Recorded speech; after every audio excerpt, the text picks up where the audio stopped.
Aujourd'hui, dans Vintage Mécanique, on s'attaque à un monstre, une voiture brutale et furieuse. La Dodge Viper GTS. Le véritable Graal pour tous les passionnés. Si François Alain, notre expert automobile, a acheté cet avion de chasse de l'asphalte à un prix très intéressant, il va devoir restaurer et revendre cette Dodge Viper au meilleur prix.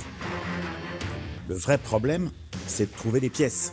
Si je ne trouve pas les pièces, je m'assois sur 40 000 € et le chantier s'arrête. Pour ça, il peut compter sur les cadors français de la restauration de véhicules de collection. Tu t'es fait aveugler par le serpent. La mauvaise nouvelle pour eux, c'est qu'un chantier made in François Alain comporte toujours quelques mauvaises surprises qui peuvent faire tourner de l'œil ses restaurateurs. Moi, je suis quand même inquiet de savoir pourquoi les couvre-culasses ont été retirées. Pièces mécaniques manquantes. Prends une chaussette, tu la mets là. Oh là là, les idées. Ouais, maintenant, on peut aller faire un tour. Absence du capot XXL. On aurait l'air fin d'avoir un capot tout beau et puis un pot de fleurs au milieu parce que ton moteur, il est en vrac. Problème de tenue de route. Parfait.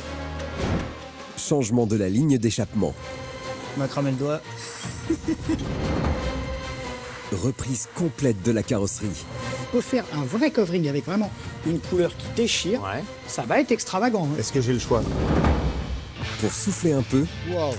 il partira à la rencontre de Philippe Basse, acteur français et mordu de muscle car. Wow. C'est brut de décoffrage, chérie. Il n'y a même pas d'ABS. De toute façon, je freine jamais, moi. Pour un rouling, pied au plancher. Écoute, j'ai l'impression d'être dans Fast and Furious. Alors François réussira-t-il son pari, celui de restaurer et de revendre cette voiture légendaire de sport US à un bon prix? T'avais quelque chose à faire aujourd'hui? Tu peux décommander tout de suite parce que là, tu vas me donner un peu dans ça douter. Réponse tout de suite dans Vintage Mécanique.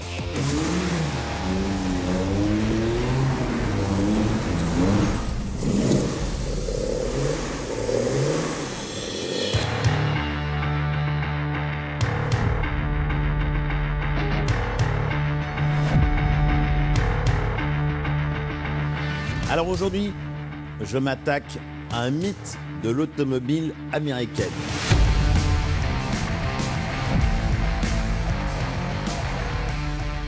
Une voiture du début des années 90 qui n'a pas été faite à énormément d'exemplaires, ce qui la rend rare et désirable. Désirable parce qu'elle est équipée d'un véritable moteur de camion. C'est vraiment un engin de guerre. Et c'est un véritable serpent. Vous avez compris, c'est la Dodge Viper. La genèse de la Dodge Viper remonte au milieu des années 80, lorsque le président de Chrysler, Lee Iacocca, et le président de Chrysler Motorsports, Bob Lutz, ont eu l'idée de créer une voiture de sport américaine puissante et performante pour rivaliser avec les voitures de sport européennes. Propriétaire à titre personnel d'une AC Cobra, Bob Lutz s'en inspire pour imaginer une voiture sportive. En mars 1989, il demande à l'ingénieur Roy Schoberg de travailler sur la Viper pour en décliner une version routière. 80 volontaires sont recrutés sur ce projet pour former une équipe surnommée la Fosse aux Serpents. Puis l'équipe est rejointe par Carroll Shelby qui convaincra Lee Iacocca d'injecter les fonds nécessaires pour aller au bout du projet. Ce qui ne devait être qu'une bête de foire, privée de toute aide à la conduite, deviendra, grâce à l'enthousiasme du public, une réalité. La Viper RT10 sortira aux USA dès 1992. Plusieurs générations se succéderont comme la mythique Dodge Viper GTS apparue en 1996. Ce modèle marquera les esprits à tout jamais. Et une Dodge Viper, j'en ai trouvé une. Et pas n'importe laquelle. Encore plus puissant que la première génération et plus civilisée. Le véritable Graal pour tous les passionnés. Cette Dodge Viper est une véritable beauté fatale sous tous les angles, avec ses 4,49 m de longueur, 1,92 m de largeur, 1,22 m de hauteur, pour 1,540 tonnes sur la balance. Sa ligne respire l'agressivité avec son long capot et son museau de vipère. À l'intérieur, c'est musclé, avec ses sièges baquets en cuir, sa console centrale massive et sa planche de bord digne d'un avion de chasse. Côté mécanique, on trouve à l'avant une suspension à double triangulation avec ressort hélicoïdaux et amortisseur télescopique. À l'arrière, une suspension à double triangulation avec ressort hélicoïdaux et amortisseur télescopique. Des disques ventilés à l'avant et à l'arrière. Moteur 10 cylindres en V de 7990 cm3, alimenté par une injection électronique développant 450 chevaux. Boîte de vitesse mécanique à 6 rapports, entraînant les roues arrière. 0 à 100 en 4,5 secondes. Vitesse maximum, 290 km/h. Avec une telle muscle car entre les mains, on comprend mieux pourquoi François a craqué. Voyons maintenant comment il a déniché cette perle de l'automobile US. Alors cet exemplaire est un peu un cas particulier. Je l'ai acheté à quelqu'un qui faisait de la compétition et cet exemplaire-là lui servait de donneuse, de banque d'organes. Je l'ai acheté 40 000 €, ce qui est très raisonnable, mais évidemment, il manque des pièces.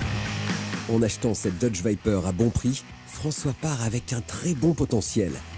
Reste à savoir si elle a une cote d'enfer sur le marché automobile. Au niveau de la cote, ce qu'il faut savoir, c'est qu'il y a eu 5 générations de Dodge Viper qui vont de 1992 jusqu'à 2017. Mais contrairement à d'autres voitures collector, le problème de la Dodge Viper, c'est que la première génération avait une réputation d'être une voiture limite dangereuse. Et au fur et à mesure de l'évolution des séries, la voiture se fiabilisait et était de plus en plus puissante. Donc contrairement à d'autres, c'est pas forcément les premières générations qui sont les plus recherchées, mais un peu plus tard. Celle-ci, c'est la plus puissante de la seconde génération. C'est un très bon choix. Ça vaut aux alentours de 70 000 €. Avec cette Dodge seconde génération, François a fait le bon choix. Mais avant de penser à une potentielle vente, il est temps de passer au peigne fin l'état de santé de ce reptile mécanique. Cette voiture est une voiture avec une carrosserie bien sûr en résine, pour gagner du poids notamment. Sauf que il manque le capot, qui à lui tout seul constitue quasiment un tiers de la voiture. Là où j'ai plutôt de la chance, c'est que la peinture sur une carrosserie en résine souvent finit par craqueler. Là, c'est pas le cas. Ça veut dire que la voiture a été bien conservée et elle n'était pas en plein soleil notamment. Mais comme le capot, que j'espère trouver, ne sera pas forcément de la bonne couleur, puisque la voiture a existé évidemment en différents coloris, de toute manière, je vais passer par une peinture totale, ça lui fera pas de mal. Si la carrosserie de la Dodge ne va pas être gourmande niveau budget, espérons que ce soit la même pour l'habitacle. À l'intérieur, j'ai vraiment de la chance parce que tout est en bon état. Le tableau de bord, les accessoires, le volant, la sellerie, les moquettes, tout est parfait. Un bon nettoyage et elle sera comme à sa sortie d'usine.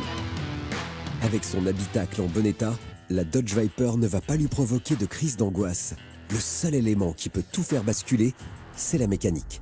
Il manque les couvre-culasses, la boîte à air, il manque un certain nombre d'éléments qui m'empêchent totalement d'essayer le moteur. Et donc je suis obligé de me fier à ce que m'a dit le propriétaire en espérant qu'il m'ait dit la vérité. Là, je croise les doigts. Alors sur ma Viper, c'est simple, c'est qui tout double. La restauration en tant que telle n'est pas très compliquée. Le vrai problème, c'est de trouver les pièces. Si je ne trouve pas les pièces, je m'assois sur 40 000 € et le chantier s'arrête. Mais à l'inverse, c'est une voiture rare, une voiture recherchée. Et je pense que ça va exciter mes restaurateurs. Ce diag se termine donc sur un gros risque mécanique, de quoi provoquer à coup sûr son lot de bonnes ou de mauvaises surprises.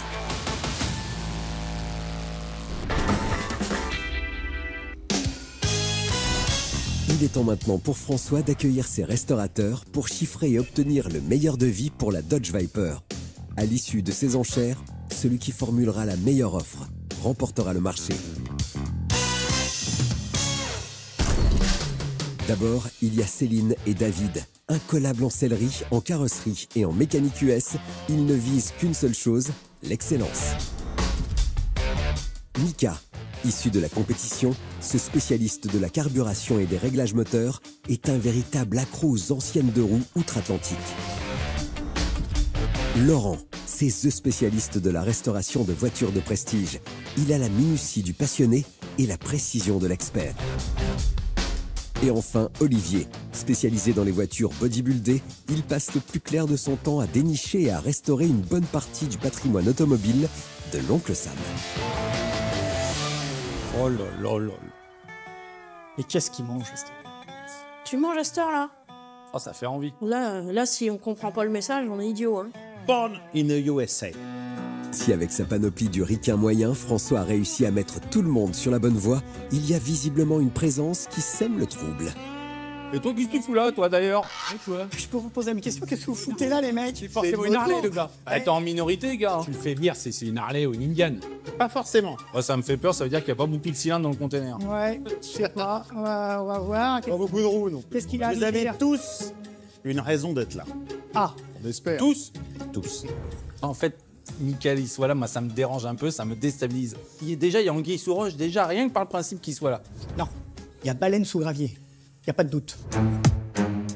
Visiblement, Mika, féru de moto et dont la présence étonne ses petits camarades, sent qu'à l'intérieur du container, il y a un lien direct avec son ADN US. Il n'attend qu'une chose, que François confirme son impression. Dans le container, aujourd'hui, un véhicule extraordinaire pour plein de raisons cumulées. D'abord, c'est un véhicule qui a fait rêver tout le monde, un véhicule qui a été conçu notamment avec une célébrité qui s'appelait Monsieur Carroll Shelby.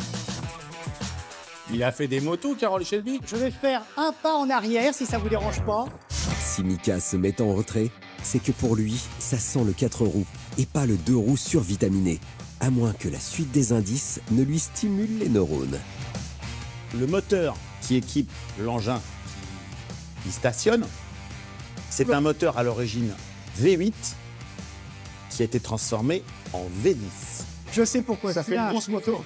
Il est en train de me parler d'un véhicule donc, que j'ai eu, qu'il a connu, qui est énorme, qui vient d'Amérique. Donc je dirais que l'énigme se révèle petit à petit. Ouais, je sais pas Un peu pourquoi je suis lourd. là, laisse tomber. T'as compris? Pourquoi tu sais? Ah ouais. Mais il y a trop de cylindres pour toi. T'inquiète, t'inquiète. Ce petit secret entre amis est la technique idéale pour challenger ses restaurateurs. Reste plus qu'à annoncer la marque et le modèle pour les faire vibrer. Une Dodge Viper. Oh, c'est une voiture qui est mythique. C'est tous les superlatifs possibles et imaginables. C'est tellement que je sais pas. On est dans la vraie bête américaine classique. C'est tellement une voiture sympathique et attachante que ça peut être rigolo de faire ça, ouais. Quelle version? RT10 La- ou GTS? La deuxième génération. Donc GTS. GTS. Et vous allez voir. La plus belle. Ça, c'est bon. Vas-y, Exactement. ouvre. Allez, vas-y, dépêche-toi, dépêche-toi. Eh ben, calme-toi. Ça va bien se passer. Et allez, pas de capot. Allez, bravo, merci.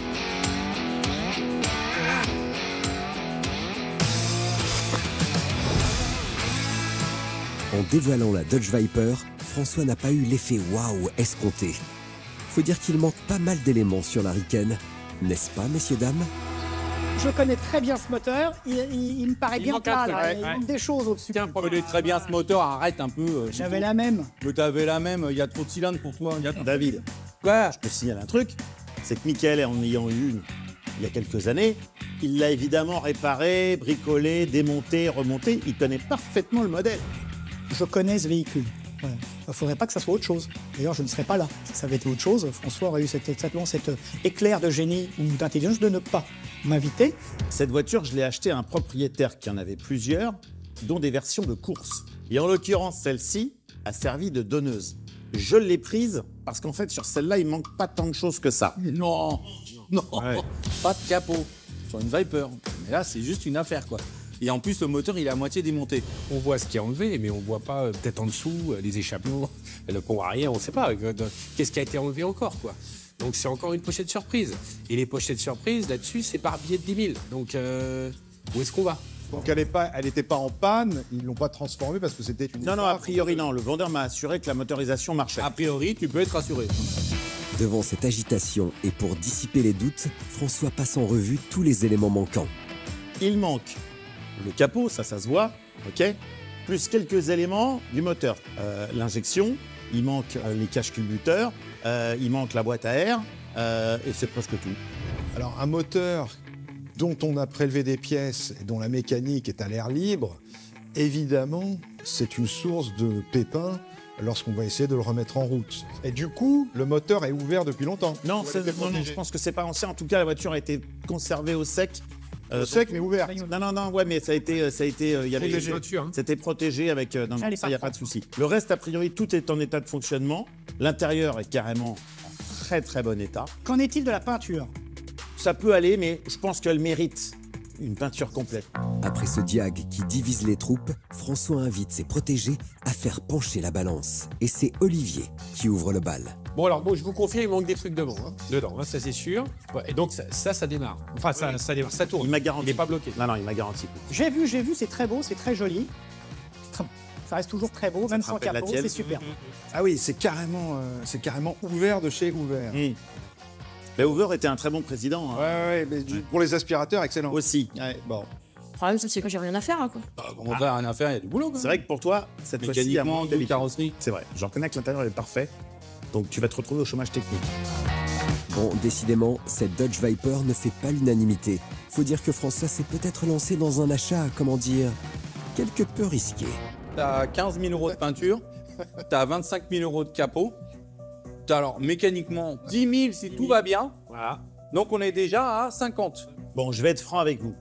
Je vais jouer carte sur table. Ah, ça serait bien. En fait, cette voiture, je l'ai achetée 40 000 euros. Ouh là là, c'est énorme. Ah, c'est énorme, mais pas énorme. T'as payé ça 40 000 balles, ça vaut 70-80 sur le marché en France. Il reste plus grand-chose. Hein. Tu t'es fait aveugler par le serpent. Céline a raison. François s'est laissé charmer par la célèbre marque au serpent. Espérons que ça ne lui portera pas préjudice au moment de lancer les enchères. 35, 38. 35-38, pareil. En excluant une Oui, mais on ne capot. sait pas ce qu'il y a dedans.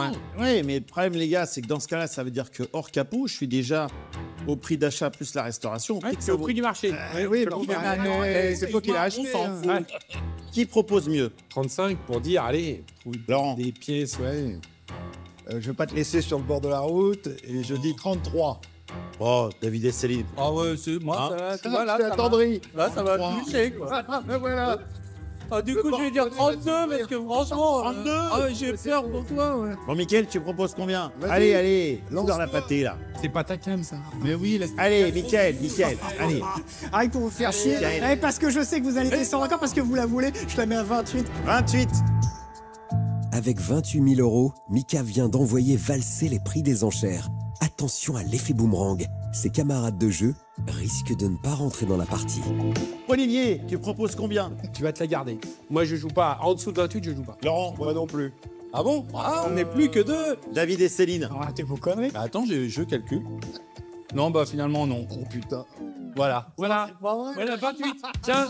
Allez hop, merci. Ah, ça va te changer les motos. Allez, condoléances. Ça va bien se passer. Bravo. Allez. Incroyable. Les enchères ont eu raison de notre expert en deux roues. Mika s'attendait à tout, sauf à un retrait aussi rapide de ses challengers. Il remporte le chantier pour 28 000 euros. Ajouté aux 40 000 euros déboursés par François, la facture s'élève donc à 68 000 euros. S'il parvient à revendre la Dodge Viper pour 70 000 euros, il dégagera un bénéfice de 2 000 euros pour une prochaine restauration. Enfin, ça, c'est sur le papier.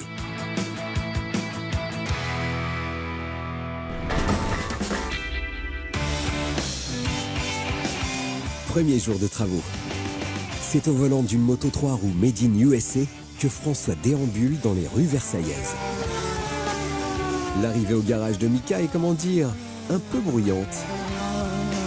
Ça va les garçons? C'est une bien jolie moto que tu nous amènes. C'est quoi ce truc? Alors ça, c'est une moto de la police de Charlotte, aux États-Unis. Elle est de 1966, donc c'est vraiment une pièce de musée, quoi.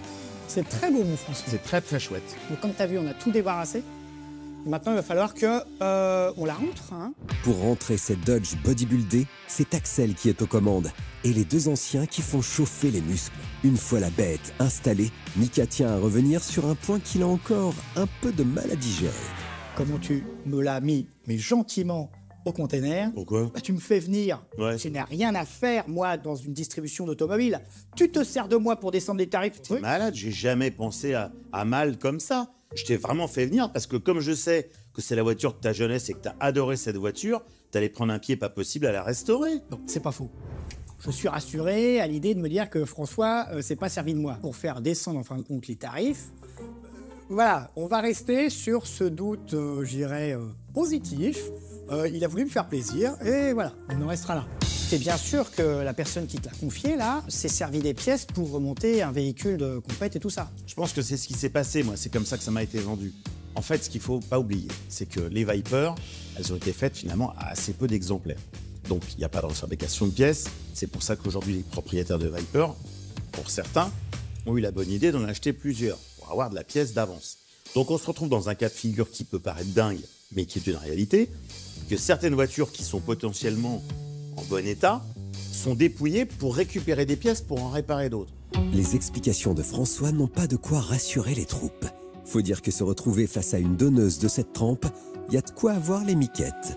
Moi, je suis quand même inquiet de savoir pourquoi les couvre-culasses ont été retirés. Parce que le problème qu'on a avec cette machine-là, c'est que là-dessus, c'est une distribution par tige de culbuteur. C'est-à-dire qu'il n'y a pas de distribution. Tu as un arbre à cam central avec des petits poussoirs hydrauliques qui se remplissent d'huile, des tiges qui viennent pousser des basculeurs qui viennent se rabattre sur les soupapes. Ça peut arriver qu'avec des affolements de soupapes, quand ça va vraiment trop dans les tours, la tige de culbuteur se tord et traverse l'intégralité, et donc casse le couvre-culasse. Est-ce que des pièces dedans, là, au niveau de la culbuterie, ont été retirées?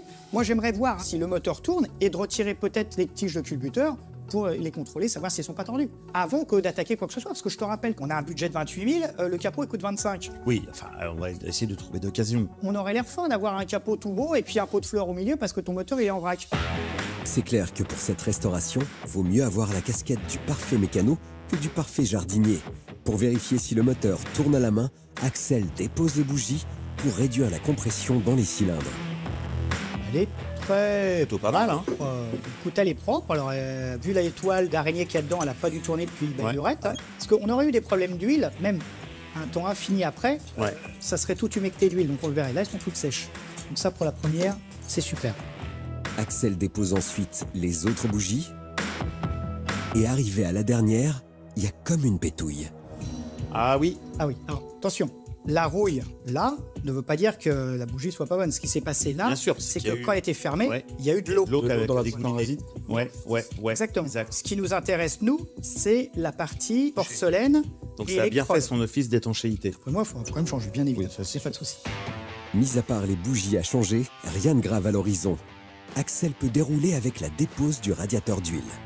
Mon François, tu es bien conscient que si ton moteur ne fait pas un cycle complet, c'est-à-dire 2 tours, Ouais. c'est qu'on a un problème dans le moteur. C'est clair. On va mettre le petit outil en bout de vélo. Vas-y, envoie la barre, Loulou, et je l'accompagne et on tourne. On y va. François n'en mène pas large. Il scrute avec inquiétude le coup de poignet de son mentor et n'espère qu'une chose, que le moteur tourne. Yes. Pour l'instant, ça tourne.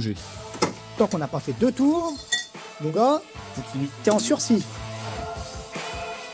Là, ça bouge encore. Ça là. bouge aussi à gauche. Bon là, écoute, on doit pas être loin du compte. Les 10 sont bougés. Hein. On peut aller à mon François, globalement, le moteur est pas bloqué, c'est une bonne chose. Mais alors par contre, ce qu'on va faire, c'est que Axel, il va prendre dans ses cas l'endoscope. L'endoscope, c'est une mini-caméra équipée d'une lumière et d'un écran qui permet de réaliser des inspections vidéo afin de détecter d'éventuelles anomalies dans les cylindres et le haut des pistons. Et tout ça sans le moindre démontage moteur. Vas-y, Mike, quand tu veux.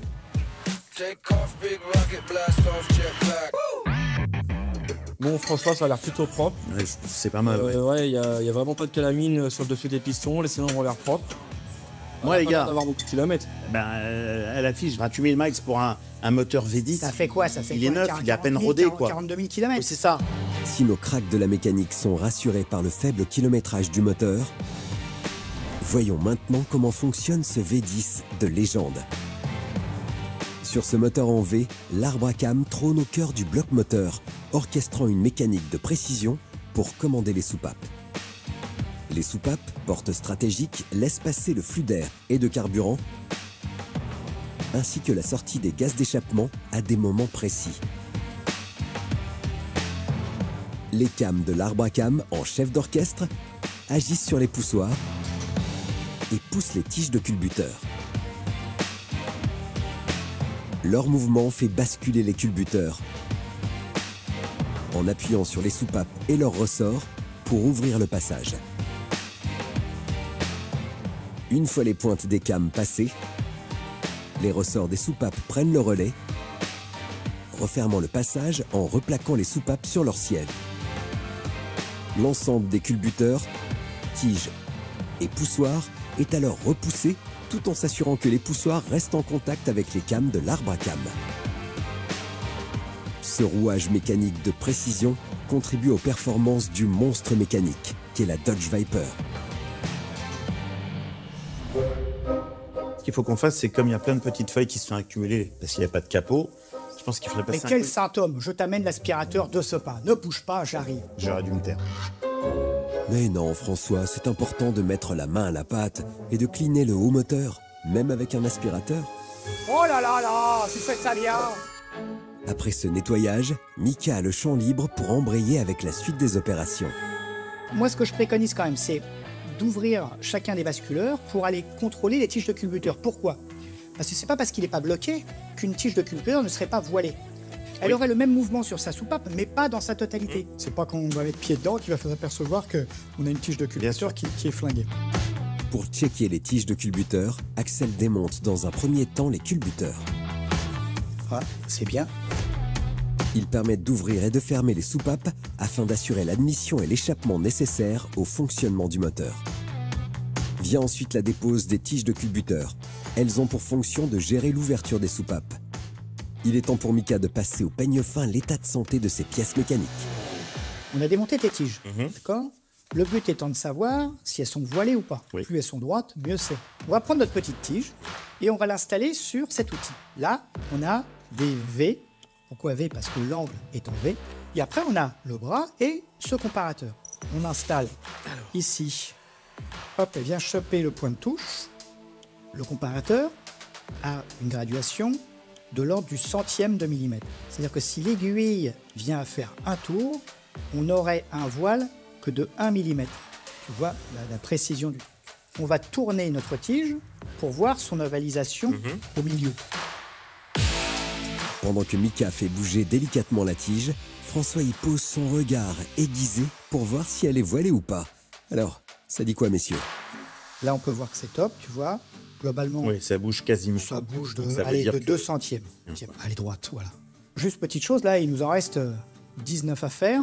C'est relativement long et fastidieux. Donc, globalement, on n'a pas besoin de toi pour finir cette opération. D'accord. Et tu nous seras beaucoup plus utile à chercher et trouver nos pièces. D'accord. Alors, récapitulons. Il faut que je vous trouve. Notre boîte à air, Ouais, Cache-culbuteur. ouais, notre collecteur d'admission, ouais. Il nous faut les papillons d'ouverture de gaz. Ok. Et puis, évidemment, la pièce la plus compliquée à trouver, capot. c'est le capot. Là, c'est quand même la mission pour toi. hein. Ok.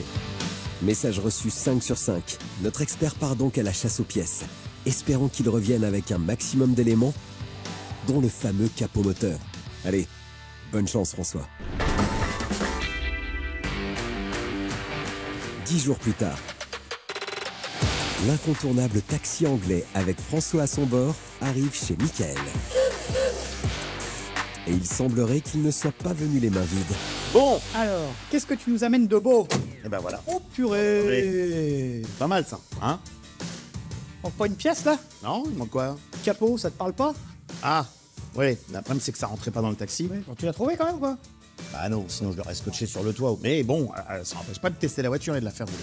Le capot, ça va être chaud à trouver. François en est conscient et moi encore plus que lui. Bon, honnêtement, on va rester calme, faire son moteur, on va aller gentiment et on va voir ce qui nous amène par la suite. Oui, alors ça, je vais le prendre parce Tiens, mon que chéri. avec ton âge avancé, tu Voilà, fais peur. exactement. Allez, tiens, on y va. Si. Allez. Même si le capot manque à l'appel, nos 3 gaillards rapatrient les pièces que François a visiblement eu du mal à dénicher.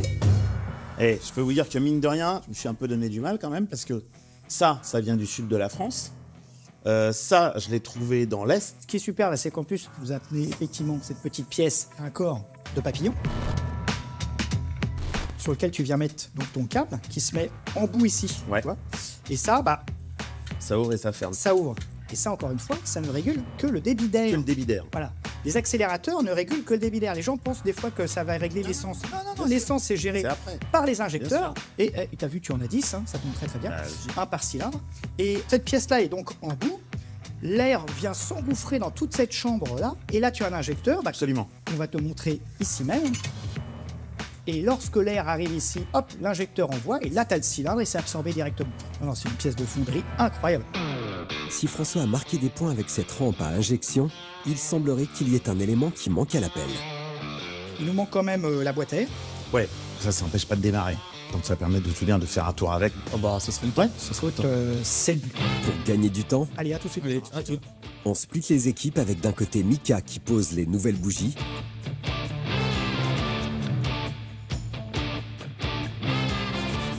et le duo de Choc qui nettoie les plans de joint à la paille de fer.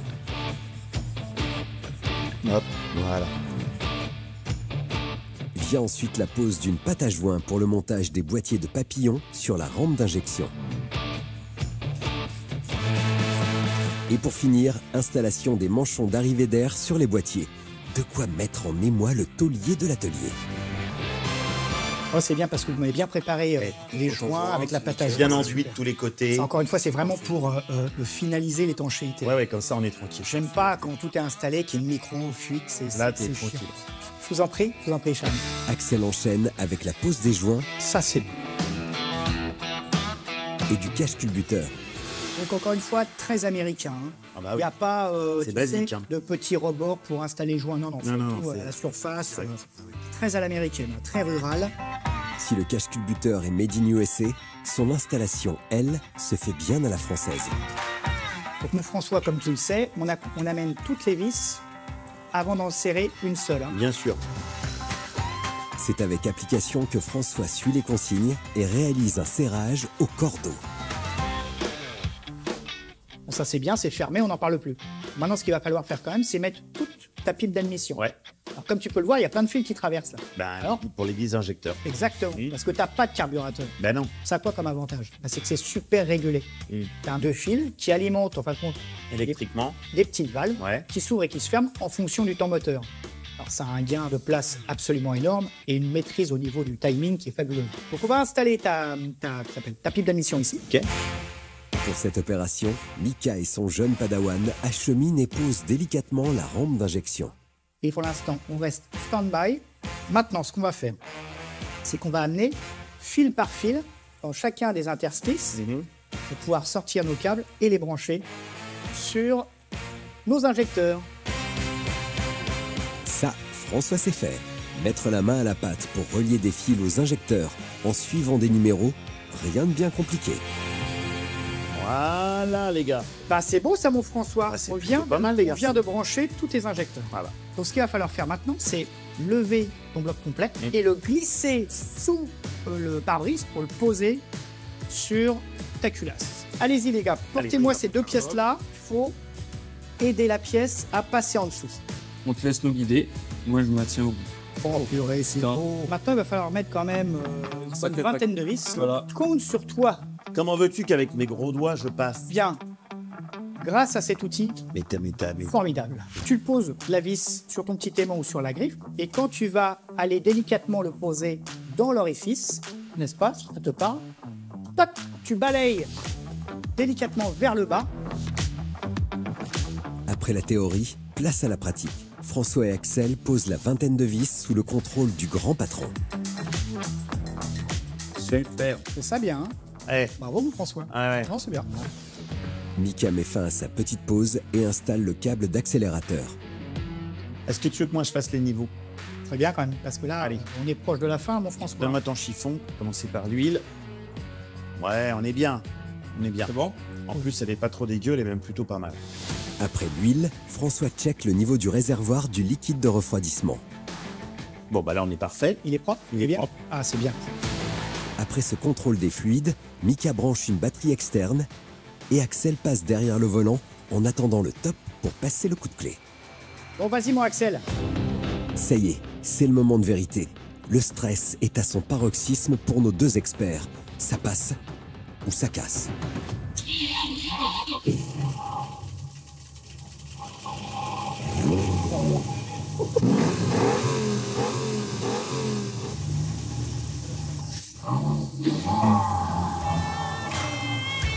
Magnifique. Le son du V10 tonne dans tout l'atelier et redonne des couleurs à nos trois briscards de la mécanique. Là, tu vois là tout de suite, maintenant, là. Je serais bien parti faire un petit tour quand même. Bah, ça me chauffe aussi, mon loulou, mais le problème, c'est que. Il manque quand même un élément un peu gênant. Les capots, c'était. Oui, on peut rouler sans capot, bien sûr. On n'a pas de capot, c'est pas grave, ça peut nous permettre. Non, bah oui, C'est- oui. Il manque aussi le filtre à air. C'est pas grave parce que tu vois, regarde, j'ai une méthode. Tiens, tu prends une chaussette, comme ça, voilà. Tu prends une chaussette, tu la mets là, hop, et voilà. Oh là là, les idées. Et voilà, là, tu vois, c'est super. Et là, tu vois, maintenant on peut aller faire un tour. Comme ça, on a les filtres à air. Qu'est-ce que t'en penses? Il est plutôt chaud bouillant, Mika. Oh, ça va être bien. Nos deux champions se glissent dans la Dodge avec Mika au volant Mais c'est une voiture pour les Jones. pour un rolling en mode badass. Il y a quand même là avec un monstre, hein, faut le savoir. Donc non, là, mais c'est- c'est un peu humide, mon François, donc ouais, le faut but, y ça va aller être quand mollo. même de tester d'une quand même part une voiture de dingue. notre travail. Ah oui, t'as une inertie moteur qui est incroyable. C'est clair qu'avec une telle sonorité, il y a de quoi pousser ce reptile mécanique sur route. Voilà, on la sent souple, hein. Oh là là, en amortisseur. Putain, c'est du chewing-gum, hein. C'est étonnant parce que tu vois, t'as une puissance démoniaque, mais vraiment à l'américaine, des suspensions super molles, Ouais, pour que ça soit presque confortable. Alors, c'est des moteurs énormes. c'est ça le paradoxe. Sur une voiture comme ça, il faut que tu aies des suspensions raides. Bah, si effectivement tu mets une suspension un peu plus dure, ça va être moins confortable, mais au moins tu auras une vraie sécurité sur le sol. Absolument. Parce que la voiture, elle va se promener. D'où l'importance, effectivement, de trouver les bons pneus et ensuite les suspensions qui y vont bien. Grâce à ce test sur route, François sait qu'il va devoir mettre les bouchées doubles sur les suspensions. En attendant, nos deux passionnés de muscle car se font un dernier kiff, faire hurler ce V10 restauré.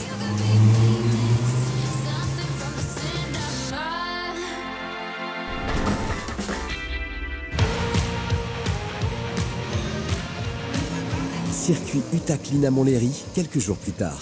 C'est sur ce site mythique que François a donné rendez-vous à un célèbre acteur français. Monsieur Philippe. Comment ça va, François? Lui, c'est Philippe Basse. Après des débuts très remarqués au théâtre avec Francis Huster en 1994, Philippe Basse poursuit sa carrière dans le cinéma avec plus de 15 longs métrages à son actif, dont le très remarqué Michel Vaillant. Acteur complet aux multiples facettes, il joue dans de nombreux téléfilms et séries à succès, comme Profilage, où il interprète le rôle du commandant Thomas Rocher. C'est également un sportif accompli. Ce grand adepte de boxe est aussi ceinture noire de karaté. Philippe Basse est un homme de défi et bien évidemment un amoureux inconditionnel de voitures de sport. On est à Montlhéry, là. Pourquoi tu me donnes rendez-vous ici? Parce que j'ai une petite surprise. D'accord, une surprise. Ouais. Comme je sais que tu as un caractère assez trempé, que tu es Ouais. un sportif dans l'âme, et qu'en plus, dans les différents rôles que tu as eu, évidemment, on te voit souvent au guidon ou au volant, C'est vrai, c'est vrai. je me suis dit, je vais te faire essayer un engin qui est à 4 roues. C'est un engin assez brut. Je sais que tu aimes et l'auto et la moto, parce que c'est par l'univers de la moto qu'on s'est connu. Et là, on est sur une des rares voitures qui réunit un peu l'esprit des deux. Je t'en dis pas plus, viens, on y va. C'est sur le paddock du circuit que François emmène son pote, avec comme accueil un véritable artiste de la glisse qui assure un drift de fou furieux. De quoi en mettre plein les yeux à Philippe Basse, grand amateur de cette discipline automobile. Wow. Alors, tu vois, ça, c'est Ah ouais. canon. Après cette démonstration tonitruante, il est temps pour François de passer aux présentations. Tous mes petits camarades ont eu la gentillesse de venir avec leur véhicule. Messieurs, bonjour. Philippe, qui découvre ici la Viper avec vous parce que c'est une voiture assez extraordinaire, qui n'est plus très répandue, on n'en voit quand même pas très souvent. Et en général, elles sont entre les mains de grands passionnés. Et de pilotes. grands- Et de pilotes notamment. Et donc, je pense que cette voiture-là te correspond bien parce que c'est une voiture qui pourrait quasiment être une moto à 4 roues. C'est-à-dire que c'est une propulsion, il n'y a pas d'assistance. C'est une voiture formidable pour rouler sur piste, évidemment. Oui, je me Donc, sens un peu privilégié.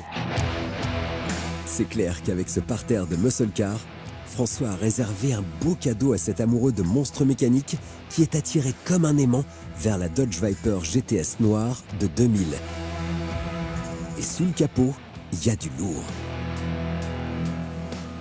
Tu vois, c'est un moteur V10, c'est brut de décoffrage. C'est-à-dire que c'est une voiture sur laquelle tu n'as pas d'assistance, D'accord. il n'y a rien. Donc C'est pur. C'est pur, il n'y a même pas d'ABS, enfin, il n'y a rien. Tu te débrouilles entièrement tout seul. De toute façon, je freine jamais, moi. Ça tombe bien parce qu'au terme de freinage, c'est quand même du light par rapport à la puissance de la voiture. C'est une voiture de course avec une carte grise qui te permet d'aller sur la route, quoi. Là, c'est du pilotage pur. Et puis, c'est une voiture sur laquelle il y a vraiment un lâcher-prise, quoi. Tu vois, Et puis elle est sexy. Sur celle qui est à côté, c'est des courbes presque sensuelles. On l'aura bien compris, Philippe a succombé aux courbes de cette beauté fatale américaine, tout comme François, qui en profite pour parler de sa restauration en cours. En tout cas, moi, je suis en train de restaurer exactement la même. Mais tu restaures la même. Même année, même modèle. Une 98, qui va être magnifique. Ok. Et ça t'intéresse? Pourquoi pas, mais il faut que je fasse un film. Hein. Mais je pense que quand tu vas prendre le volant, tu vas aimer. Ok, allez, c'est parti. Nos deux gars s'engouffrent dans la Dodge. Et dès le coup de clé, Philippe est déjà comme un dingue. Avec ce son qui arrache, Philippe n'a qu'une envie, lancer plein gaz la Dodge et prendre un kiff total en pleine face. Tu sais que tu me fais plaisir, là. Waouh, waouh, waouh. En fait, quand on est comme moi, un conducteur lambda, le fait d'aller chercher, tu vois ici, un peu la hauteur, C'est des sensations uniques, hein. C'est très particulier. quoi. c'est incroyable. J'ai l'impression d'être dans un film de Tony Scott. Vraiment, je te remercie parce que c'est une sensation, tu vois, j'ai à la fois le track et en même temps, j'aime beaucoup. Ça me fait penser au parachute. Ouais, Tu ouais. vois, je me suis mis au parachute et ça fait quand même peur au début. Et là, Si ce tu mur, veux. là, Ouais. c'est incroyable ce mur. Si Philippe prend plaisir sur ce circuit, c'est que cet anneau de vitesse a connu les plus grandes heures de l'histoire de l'automobile, où les plus grands pilotes ont fait péter tous les records. De quoi donner des envies de pousser la bête mécanique. Regarde ça, incroyable, magnifique. Mais j'ai l'impression, un peu comme une moto, tu vois, de sentir par l'arrière toute la puissance, tu vois. C'est un peu la Ferrari des US. Il y a quelque chose d'exagéré. Et la démesure à l'américaine, Philippe en est fan. Reste maintenant à connaître ses premières impressions en tant que pilote après les premiers tours de roue. Waouh, waouh, waouh, j'ai l'impression qu'on va faire une cascade à la Rémi Julienne. Je trouve ça incroyable. Je souhaite à tout le monde de sentir ça, là. Ouais. Ouh. Allez, j'en vois un petit peu. Ah, on est bien. Voilà. Et il y a aussi ce côté vaisseau spatial parce que j'ai l'impression d'être dans un véhicule. Tu sais que j'ai joué dans un film sur les 24 heures du Mans. Salut, je disais Jean-Pierre Vaillant, le frère. Ah, salut. Et écoute, quand tu es sur ces prototypes, tu as l'impression que tu vas rien voir. C'est vraiment une sensation incroyable. Et là, je retrouve un peu ça avec plus de liberté quand même. Écoute, elle est géniale. Après avoir dompté à merveille ce V10 aux 450 chevaux, il lève un peu le pied, histoire de partager ses toutes premières expériences automoto. Quand j'ai eu 19 ans, Ouais, j'ai passé mon permis moto. bien sûr. Comme je suis parisien, Ouais. j'ai pas eu l'utilité tout de suite d'avoir Sûr. mon permis voiture. Ouais. J'ai passé mon permis voiture, figure-toi, à 38 ans. Ah oui. Ouais, je l'ai l'as passé eu très sur le tard. tard. Ouais. Mais alors, faut que tu me dises un truc, parce que Ouais. tu me dis que tu as passé ton permis à 38 ans. Oui. Je t'ai vu conduire, tu n'avais pas 38 ans. Oui. Alors en fait, je n'allais pas refuser un tournage pour 2 arrivées voitures. Tu sais, sur les tournages, c'est des routes fermées, il n'y a jamais Oui, on connaît bien pas sûr, de risque. évidemment, c'est bien sûr. Donc ça allait, c'était surtout des arrivées. Ce rolling 3 étoiles touche bientôt à sa fin. Et pour profiter des derniers instants, Philippe va taper bien fort dans la pédale d'accélérateur pour tabasser de l'asphalte. Qu'est-ce que je vois là? Regarde, incroyable. Ça, c'est une petite surprise. L'idée, c'était qu'on puisse rouler un peu tous les trois avec ces 2 versions compétition. Écoute, j'ai l'impression d'être dans Fast and Furious. C'est donc en mode Fast and Furious que Philippe termine ce dernier tour de piste avec des souvenirs et des sensations fortes plein la tête. « 15e jour de travaux. Après avoir tâté de l'asphalte sur circuit, François fait les 100 pas devant un pavillon résidentiel dans le 77. Et vu sa tronche, il attend l'arrivée de quelqu'un avec impatience. Bon, tu m'as fait venir pourquoi? Alors, j'ai trouvé quelqu'un qui a un capot avant de Dodge Viper. Alors, je te cache pas que c'est pas tous les jours. Donc, j'ai besoin, et d'un, ça rentre pas dans mon taxi anglais. 2, le gros intérêt, c'est que toi, tu connais mieux que moi encore les capots de Dodge Viper. Pour être sûr que j'achète pas le mauvais modèle. C'est vrai. Oui. Et il est à combien là?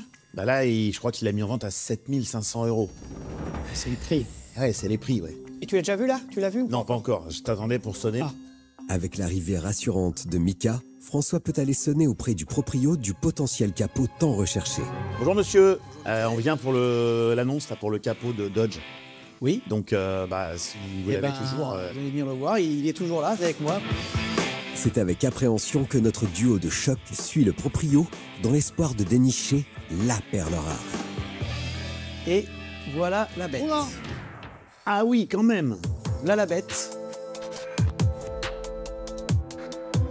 Ah ouais. Ça fait quelques années qu'il est stocké. Vu la gueule du capot, on comprend mieux la réaction de nos deux compères. C'est clair qu'au niveau déco, on repassera. François a l'air plus que sceptique.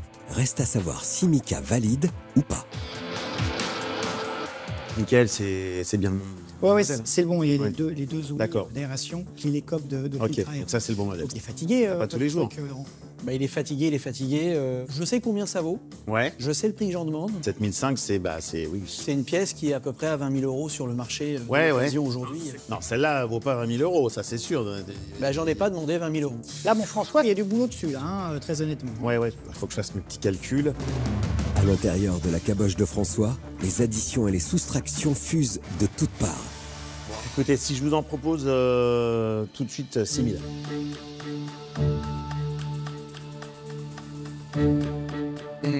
Non. Il paye pas de mine comme ça, le Laurent. Mais visiblement, les affaires sont les affaires. Ce capot, il peut le lâcher, mais pas à n'importe quel prix.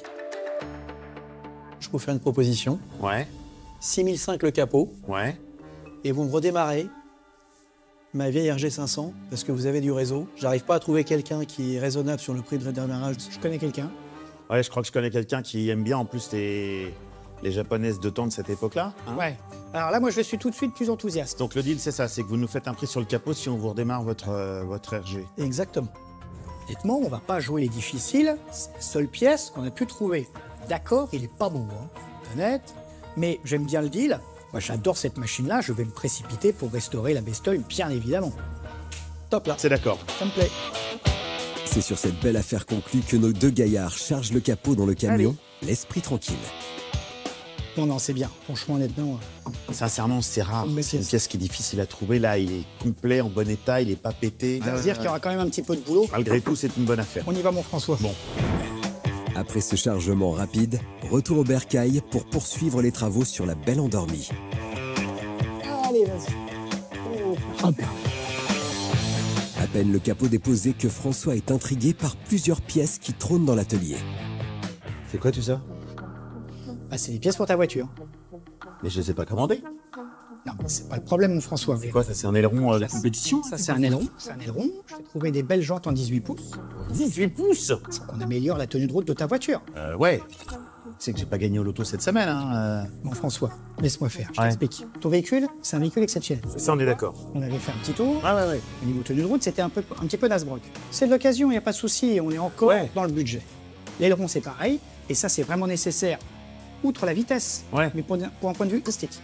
Et très honnêtement, vu le côté exceptionnel de la voiture, faut vraiment pas hésiter à en mettre des tonnes pour que ça soit vraiment très accrocheur pour ton futur équipement. La prise d'initiative de Mika bouscule un peu notre expert.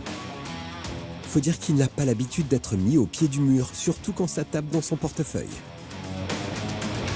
Ouais, parce qu'il faut pas oublier, Mickaël, moi j'en ai pour entre 8 et 10 000 euros de peinture après. C'est marrant. Je sais, mon François, mais là, j'ai une alternative. Ouais. Je t'explique. La peinture, c'est entre 8 et 10. Ouais. Cependant, regarde, entre ton capot qu'on a là Ouais. et le reste de la caisse, qui est quand même très granulé, enfin, faut tout- Ouais. il faut de toute façon préparer la caisse, que ça soit pour une peinture ou pour autre chose. Et bien, cette autre chose, c'est quoi? C'est le covering. Tu connais bien évidemment. Ah, ça peut être une idée. On peut faire un vrai covering avec vraiment une couleur qui déchire, Ouais. un truc qui sort de l'ordinaire, un véhicule vraiment exceptionnel, et pour quasiment le tiers du prix d'une peinture. Ça, c'est sûr. Alors là, par contre, il faut que tu me fasses confiance parce que ça va être extravagant. hein. Est-ce que j'ai le choix? Non, tu n'as pas le choix, François. Et c'est ça qui est bien. Allez François, faut se laisser porter. Mika, c'est un pro du covering. Ne te panique pas. Il sait où il met les pieds et surtout comment sublimer cette muscle power. Par contre, je compte sur toi, encore une fois. Je vais avoir besoin un petit peu de toi pour les pneus. Là, je sais ça, que tu as je un vais les réseau. trouver, mais. Ouais, j'ai une Ouais, idée de chez mais- qui je vais les trouver. Pour l'échappement, parce que ton truc, faut quand même que ça fasse pas.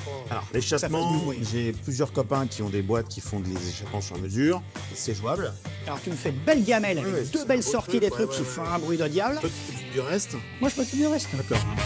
La répartition des tâches rassure François sur la suite du chantier. De quoi annoncer à son mentor une piste pour la potentielle vente de sa Dodge. Bon, en tout cas, il y a peut-être un truc positif. Je connais un groupe de copains qui sont dans les voitures américaines un peu extrêmes et c'est là-dedans qu'on va trouver certainement le ou l'acheteur qui va être intéressé. Super. En plus, la Cyrène, ils n'ont pas longtemps. Alors, je vais récupérer le pot. Je vais t'en faire un bel échappement sur le... Attends, mais pas longtemps quand? C'est 3 semaines. 3 mois, ça va. Non, pas 3 mois. 3 semaines. T'es barjot, 3 semaines. C'est pas une de plus. C'est sur ce délai très court que François quitte le garage, laissant Amica, comment dire, désabusé. «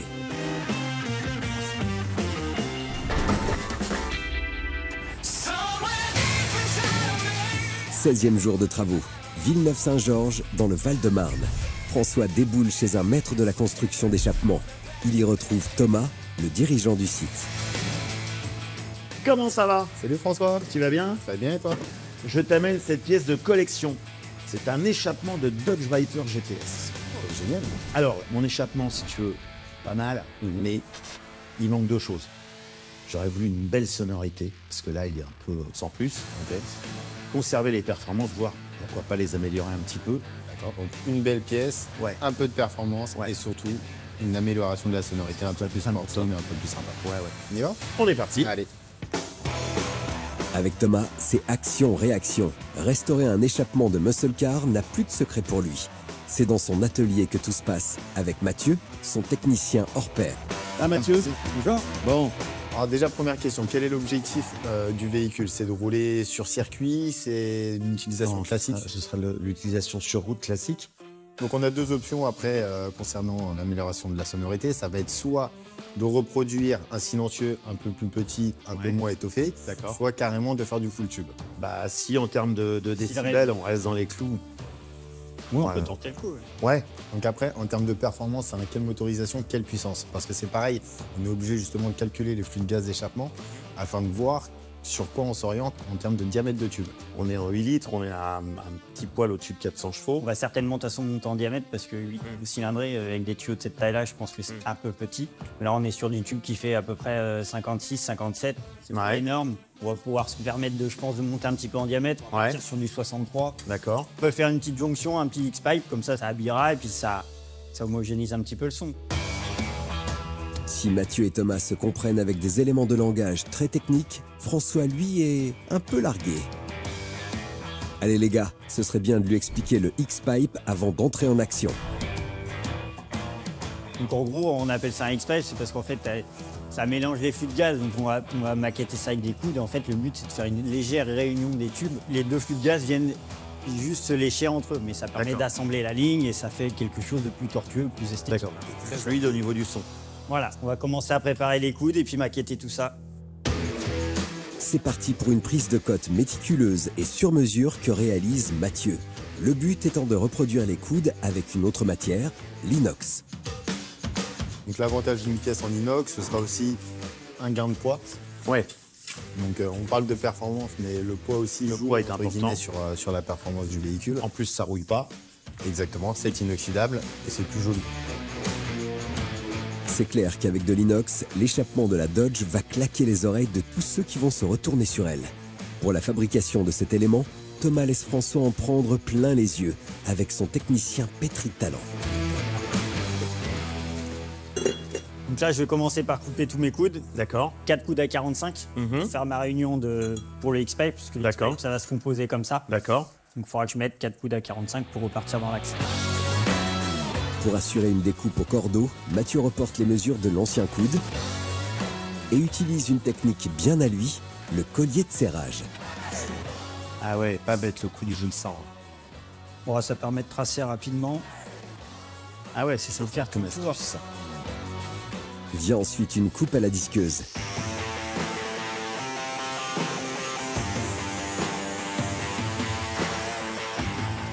Alors tu vois, moi, ce qui m'épate, c'est quand moi, il m'arrive dans mon petit garage de bricoler, de sortir ma disqueuse et de faire ce genre de taille. Et moi, j'arrive jamais à avoir le truc absolument parfait. Il y a toujours un tout petit chouille de décalage. Et c'est là qu'on reconnaît la différence entre l'amateur et le professionnel. J'adore. Après ce beau compliment, Mathieu termine l'opération avec une meuleuse pour bien ajuster la coupe. Nos 4 coudes à 45. En gros, ça va se ressembler à ça.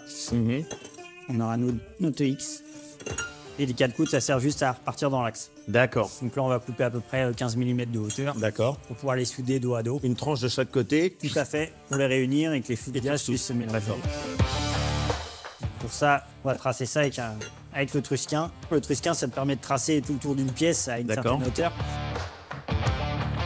François regarde avec attention et fascination le traçage précis du maestro, qui enchaîne avec la réalisation de 2 trous sur la partie supérieure des 2 coudes pour permettre l'assemblage des 2 pièces. On a fait déjà une première ébauche. On va certainement un petit peu affiner, parce que là, on est sur 2 surfaces plates. On a un petit peu de jour à grappiller, mais bon, pour du malvé, c'est pas... Ouais, c'est quand même pas mal du tout, ouais. Comme ça, après, on peut les pointer comme ça. Génial. Et on va pouvoir commencer à assembler ça. Ok. Changement de décor pour la suite du process. François suit son mentor à la trace. Voilà. Histoire de ne pas en louper une miette.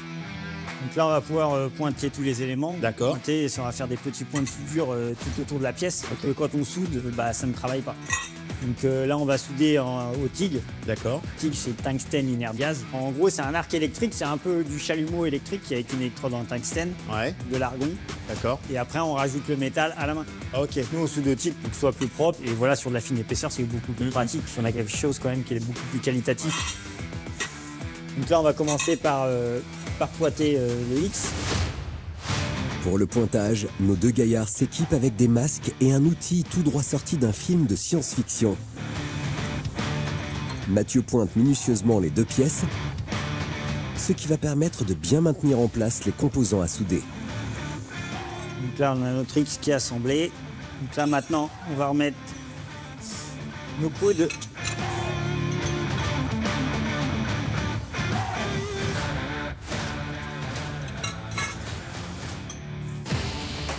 Mathieu reproduit la même opération de pointage pour les coudes en inox, sous le regard envieux de son apprenti du jour.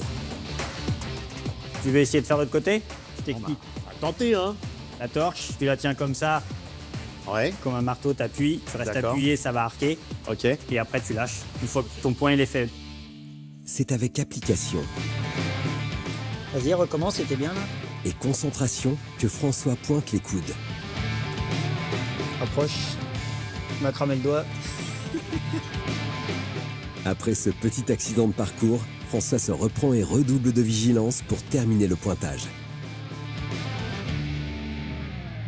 Bon, voilà, les 2 côtés sont pointés. Parfait. Et donc toi, tu passes à la soudure définitive là. Voilà, on va souder toute cette partie-là. La petite baguette. C'est ça. C'est une baguette de quoi d'ailleurs comme matière? C'est du métal d'apport d'inox. D'accord. Ok. On va rajouter de la matière au fur et à mesure de la soudure. D'accord. La nuance est importante. On y va. Notre spécialiste en soudure prend la main pour cette dernière ligne droite et soude les toutes dernières pièces.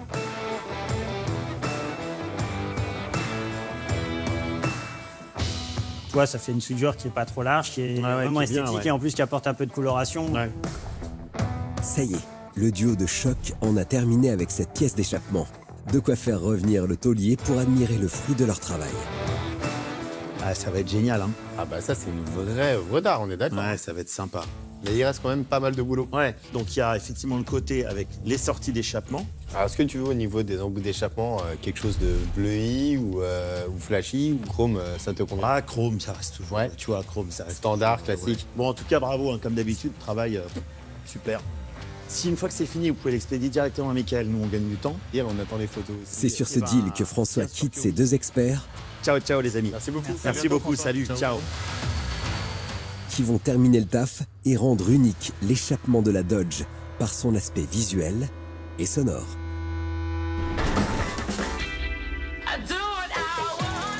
« 34e jour de travaux. Nous sommes à 48 heures du rassemblement. François arrive dardard au garage pour retrouver Mika et la Dodge Viper. Bonjour François. Comment ça va bien? Quoi que ça? Par ce froid de canard, c'est terrible. Froid. Bon, qu'est-ce que tu en penses? Pas mal, hein? Épaté là.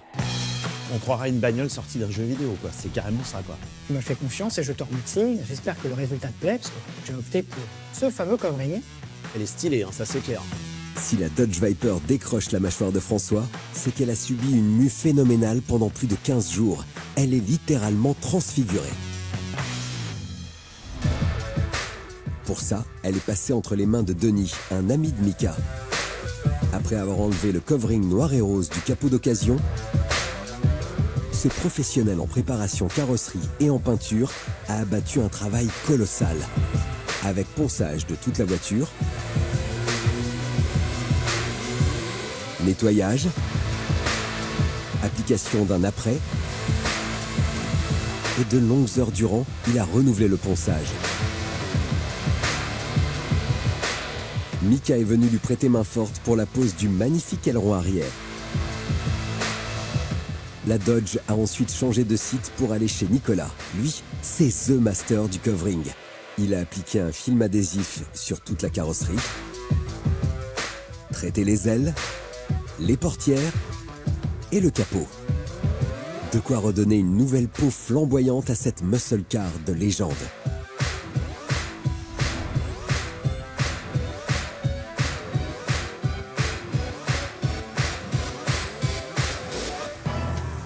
Je sais que François était un peu limité au niveau budget.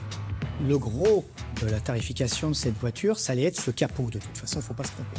J'avais en arrière-pensée l'alternative effectivement du covering, qui est une belle alternative qui ne peut pas aller à tous les véhicules parce que ça n'a pas la pureté d'une peinture, hein, il ne faut pas se tromper dans l'absolu. Mais on peut obtenir des couleurs assez incroyables, des rendus qu'on ne peut pas obtenir justement avec la peinture. Maintenant, je me suis fait plaisir, c'est une évidence, et je pense que le rendu lui a plu. Et jusque-là, le contrat est rempli. En tout cas, et franchement, merci, parce que je suis hyper heureux qu'elle soit terminée. Merci, Mike. Moi, je t'arrête parce que là, t'es que la voie de face, mais elle n'est pas complètement terminée quand même. Faut que je pose encore tes amortisseurs, tes jantes, ton échappement. Attends, il y a encore un peu de boulot là. Après-demain, le rendez-vous. Ouais, t'avais quelque chose à faire aujourd'hui, tu peux décommander tout de suite parce que là, tu vas me donner un peu de main, je te le dis tout de suite. Hein. Mika a raison, la Dodge est loin d'être terminée. Va falloir sortir le bleu de chauffe pour François et suivre les pas de son mentor. Bon, François, tu te souviens que la dernière fois qu'on essayait ta voiture, on avait la tenue de route globalement une belle saucisse. À peu près. Donc pour améliorer tout ça, ce qui est impératif, c'est d'y coller quand même 4 très beaux amortisseurs. Qu'est-ce que ça va faire comme différence? C'est pas compliqué. Là-dessus, on a un piston avec de l'huile, une tige qui traverse et qui est freinée par l'huile et qui crée effectivement cette résistance, ce mouvement qui fait que la voiture bouge moins parce qu'elle est en fin de compte retenue par l'huile.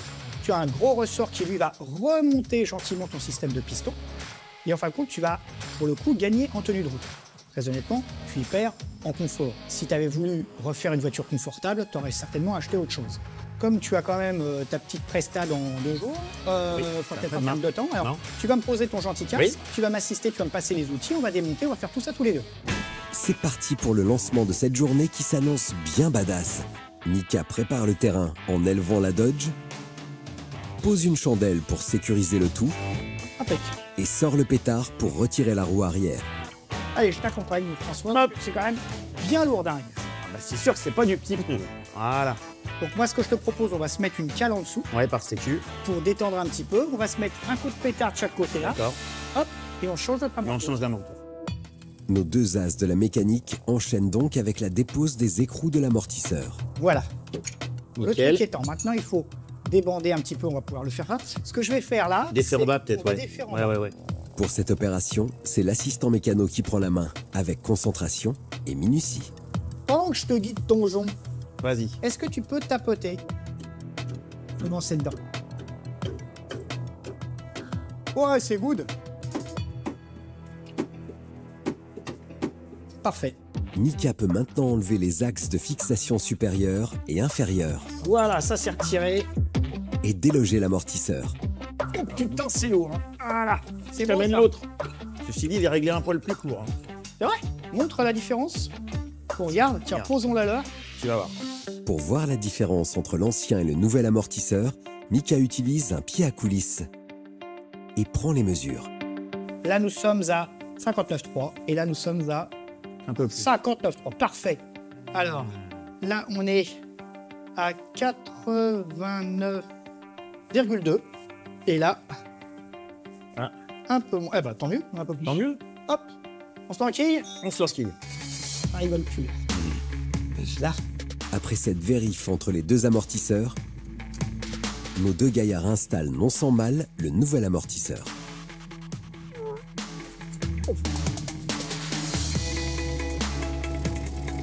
parfait. Je vais te montrer un truc là, ça va être intéressant avec tes amortisseurs. T'as vu tout à l'heure, on a pris les dimensions Ouais. et on s'est aperçu qu'on gagnait quand même facilement 2-3 cm. Ouais. Ce qui va se passer, c'est qu'on va vraiment gagner en garde au sol. Ouais. Plus la voiture est posée, Ouais. t'as de débattre. Bien C'est sûr. logique. Autre élément, tu vois le nombre de spires que tu as là, Ouais. et le nombre de spires que tu as là, tu en as nettement moins. Plus tu en as, plus tu as d'écart entre chaque spire, plus ça te donne de débattement. Bien sûr. Et donc de souplesse. Là, on est plus serré à tous les niveaux. Ouais. Exactement. Comme le but, c'est surtout pas d'avoir de souplesse, Ouais. moins on en a, moins tu en auras, plus D'accord. tu es collé au sol. Mon François, ce que je te propose maintenant, c'est peut-être de te montrer l'échappement. Ouais. Alors. Alors j'ai reçu la jolie pièce que tu nous as fait faire, Ouais. et le voilà terminé. J'ai vu Oui. que cette soudure était beaucoup plus belle que les autres. Et je suis sûr que c'est toi qui l'as fait. Pas très gentil pour les autres soudures. Mais effectivement, la soudure du milieu, c'est moi qui l'ai ça fait. se voit. J'ai fait avec amour. Non, c'est super. C'est clair que sur ce coup-là, François a de quoi bomber le torse. Il a réussi un véritable coup de maître avec cette soudure si singulière. Système en X. On récupère les gaz des deux côtés qui s'intermêlent et qui repartent dans les deux sens. Exactement. Puisqu'il faut savoir que sur ce moteur-là, Ouais. depuis le début, Oui. les gaz sont à droite pour le droite, gauche pour le gauche. Voilà. Et il n'y a pas de liaison. Non. Il faut un moment ou un autre qui se mélange. C'est et pour encore les mieux. flux. Je vais prendre ma petite couverture, je vais les dormir en dessous. Oui. Et tu vas me tenir l'extrémité Oui. de cet échappement. Et moi, pendant ce temps-là, je vais aller emboîter sur le collecteur Oui. d'origine D'accord. ces jolis éléments. C'est en position allongée que Mika se faufile sous la Dodge. Une fois bien calé, François lui présente l'échappement. Voilà, je le laisse comme ça. Et là, je te le renvoie. Et là, tu le maintiens. Oui. Tu me le tiens en hauteur, s'il te plaît. Pas mal. Là. Hop. Ça, c'est vide. Tel un contorsionniste, Mika assure le raccordement de l'échappement au collecteur Eh ben, c'est pas mal. Casse-toi. et serre le tout à coups de clé. Là, c'est toi qui détermine vraiment le centrage comme il te plaît. Ouais, franchement, on est pas mal. Notre expert peut maintenant fixer l'échappement et le tour est joué. Et si on se la démarrait? Ah, ça, c'est une bonne idée. Ça peut être bien, ça. Voir la sonorité qu'elle va nous produire. Je me mets derrière pour entendre la symphonie. C'est dans un silence de cathédrale que Mika passe le coup de clé pour faire rugir la bête. Pas mal. Alors François, cette symphonie, c'est la symphonie du bonheur? Bon, t'en penses quoi, François? Écoute, la sonorité, elle est très sympa parce qu'elle est ronde, elle est juste comme il faut. Parce qu'elle donne vraiment un côté racé et racing à la voiture. Si la sonorité de l'échappement donne un côté racé à la Dodge, Mika a réservé une belle surprise à François qui va renforcer cet ADN. Ah, regarde ça.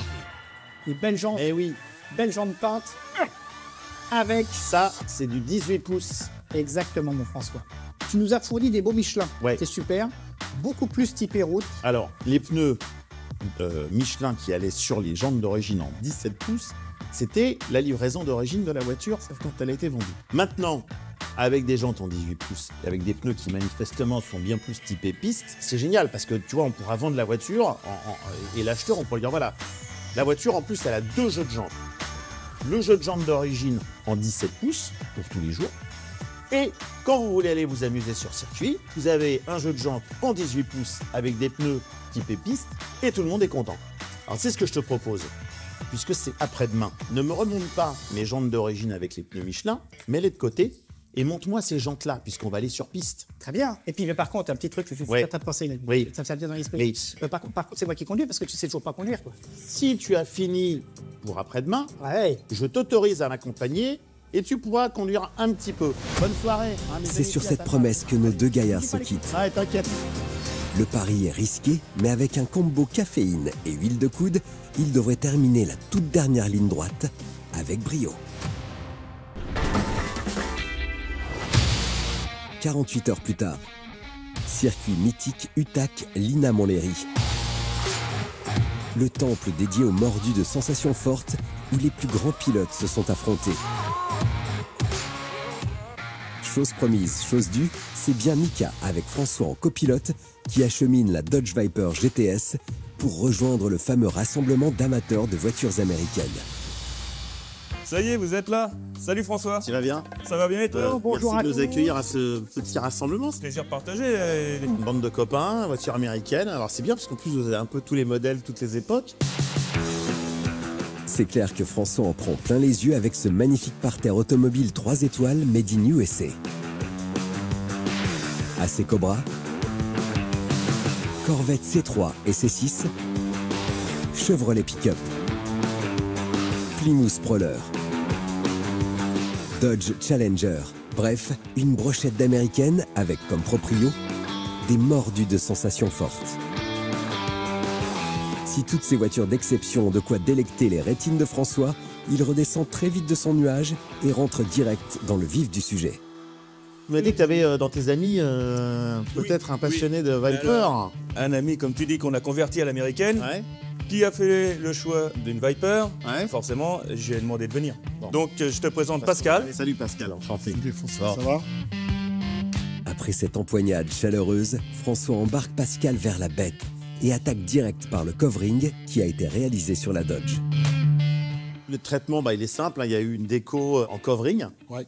Michael m'a poussé à juste titre à ce qu'on lui mette des jantes BBS en 18 pouces. Donc en fait, du coup, ça lui va bien. L'avantage, c'est que pour l'acheteur, et j'espère que ce sera toi, l'acheteur va avoir 2 jeux de jantes. On a gardé bien sûr le jeu de jantes d'origine monté en Michelin d'origine en 17 pouces. Et puis on a fait ce deuxième jeu de jantes en 18 pouces avec des pneus slick qui permet d'avoir vraiment le jeu de jantes pour tous les jours et le jeu de jantes pour aller s'amuser sur circuit. D'accord. Donc c'est cadeau, c'est fait partie du package. J'aime bien les cadeaux. Malin le François. En mettant en avant les jantes de la Dodge, il a réussi à trouver la faille. C'est le moment idéal pour que Mika, le grand ordonnateur de cette restauration, entre en scène. Ayant eu la même, on sait que cette voiture-là, au niveau tenue de route, c'est pas forcément ce qu'il y a de mieux au départ. Donc là-dessus, on a mis 4 amortisseurs vraiment réglables, avec 5 cm de garde au sol en bois. Donc là, tu es vraiment posé au sol. Là-dessus, donc on y a ajouté effectivement les jantes de 18 pouces qui vraiment vont aider effectivement à la garde au sol et à la tenue de route. Là-dessus, il y a un parallélisme qui a été fait. Donc franchement, c'est aligné, ça va tout seul. Et on a monté un kit admission. Donc on vient la boîte à air. J'ai mis 2 beaux cornets grosse admission. Là-dessus, pour vraiment donner un petit effet course. J'ai installé donc l'aileron. Et après, au niveau moteur, où un kit admission a été installé, là, franchement, ça lui donne un son. Et là-dessus, François m'a fait faire tout l'arrière en inox, de l'échappement, qui donne une vraie belle sonorité. C'est un véhicule relativement voyant. C'est pour ça que j'ai réussi à persuader François sur le covering, puisque tu as vu, tu as cette couleur satin très spécifique au covering. Avec le gros avantage, c'est que tu abîmes un côté, tu ne peux changer que ce panneau-là sur cet écran. Il y a un gros avantage, je dirais, pécunier déjà. Donc, puis ça lui donne une vraie ligne. Si visiblement Pascal a l'air conquis par la ligne racée de la Dodge, il n'a qu'une envie, se rincer l'œil avec les organes mécaniques restaurés par Mika. Waouh, c'est joli. Beau boulot. Vraiment, ouais, elle est belle. Ça donne qu'une envie, quoi, c'est de l'essayer. Pascal et François prennent place dans cette monture de légende. À peine la porte claquée, ce passionné de muscle car n'a qu'une envie, passer le tour de clé. Et faire hurler le bon gros V10. Le son tonitruant du moteur résonne dans tout l'habitacle et démange la patte droite de Pascal. C'est donc pied au plancher qu'il lance la Viper sur circuit, suivi par sa horde sauvage. Et dès les premiers mètres, c'est déjà le kiff absolu. Waouh! Ah ben, une Viper, c'est une Viper. C'est quand même une voiture hors norme. C'est le rêve. C'est une voiture à part. Alors, le fait est qu'aujourd'hui, tu m'as fait un petit piège avec la météo, mais... Ça, c'est pas moi qui commande. Ça va permettre de voir les conditions extrêmes. Là, c'est sûr qu'aujourd'hui, il fait très froid, ça glisse, il y a de la neige et du verglas. C'est pas... bon, voilà. Au moins, il n'y aura pas de cachotterie. On va le dire comme ça. C'est clair que sur ce coup-là, Dame Nature n'a pas été d'une grande aide pour François. Et qu'il se rassure, ça n'a pas l'air de contrarier son acheteur potentiel. C'est vraiment sympa, le bruit, j'adore. On sent, hein, c'est ferme. Ah ouais. Ah bah c'est très ferme même. Ouais. On se prépare à du circuit, à de l'attaque. C'est sûr que pour une voiture américaine, ça change, parce que la plupart des voitures américaines sont au contraire plutôt flottantes. Alors le petit aileron, la touche... Ah bah là on peut se permettre sur ce genre de voiture. Il donne un côté agressif. On l'aura bien compris, le look ravageur de la Dodge plaît énormément à Pascal. Et la préparation mécanique de Mika commence à faire son effet. Je sens très bien la direction, elle répond super bien, c'est super agréable. Bon, c'est puissant, c'est coupleux. L'échappement, mais ils ont vraiment accordé très bien l'admission. C'est la magie du V10, c'est que ça t'offre un couple de dingue. Le freinage reste bien en ligne. C'est bon, hein? Ouais, très bien. Au niveau tenue de route, c'est très agréable. Franchement, j'adore. Bon. On sent super bien la voiture, ça répond super bien. On sent que les suspensions, Ah ouais, elles ont été refaites à neuf, elles sont réglables. Ça réagit au top. Ouais. Non, si tu as le sentiment de faire corps avec la voiture, c'est ça l'important. Ah, François, tu me sers du rêve aujourd'hui, là. Tous mes potes derrière. Il n'y a plus qu'à faire le chèque. Et c'est concluant. La Dodge a séduit Pascal, qui a littéralement fait corps avec elle. Et ça, François l'a bien compris. C'est le moment idéal pour aborder la vente. Convaincu? J'ai un petit coup de cœur. Je pense que cette voiture-là, c'est forcément un achat coup de cœur. Ouais. Parce que c'est une voiture qui aujourd'hui est rare, des Viper. Ça court pas les rues. Ouais. Et celle-ci, elle est vraiment assez extra. C'est pour ça que je la vends à un prix, qui est le prix du marché, 70 000. Ouais. Je suis ni sous-estimé, ni exagéré. Je suis dans le prix. François annonce direct la couleur avec un prix sec à 70 000 €. Vu la moue de Pascal, pas sûr qu'il soit sur la même longueur d'onde. En budget, c'est au-dessus de ce que je m'étais fixé. C'est vraiment ferme? C'est ferme et définitif, et je te cache pas que je suis pas pressé. Donc le prix n'est pas négociable.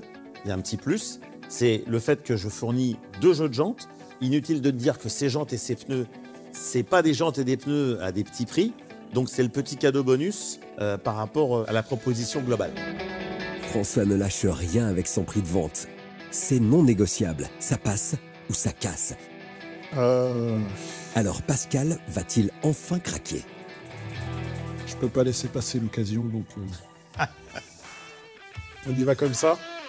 C'est sur cette négociation ferme mais rondement menée que François conclut cette vente à 70 000 €. En déboursant 40 000 € à l'achat et 28 000 € pour la restauration, il a réussi à dégager un joli bénéfice de 2 000 € pour une prochaine restauration. Grâce à Mika et ses équipes, François a redonné vie à ce reptile mécanique et vécu une belle aventure humaine.